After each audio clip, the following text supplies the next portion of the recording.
Shoutout nga pala kay Sherwin Iglesia, sa mga taga Paskang. Shoutout po sa mga mananabong, lahat po ng mga mananabong ng Paskang, shoutout.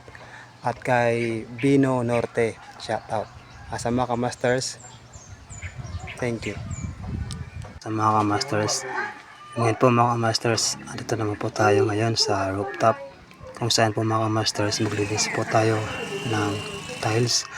Sa mga kamasters nga pala niyan, lagi ko nga pala sa inyo ina-advise na patuloy lang po tayo sa paghanap ng trabaho.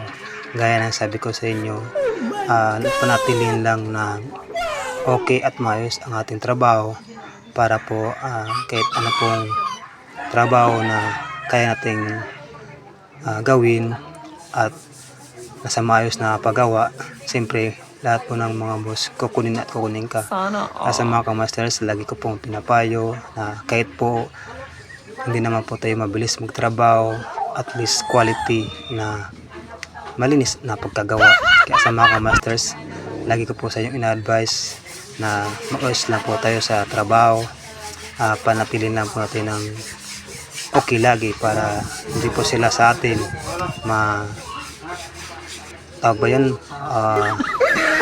ma-disappoint, hindi na po tayo kunin. Kaya sa mga kamasters, lagi ko lang pinapayo sa inyo, gawa lang tayo ng maayos na trabaho.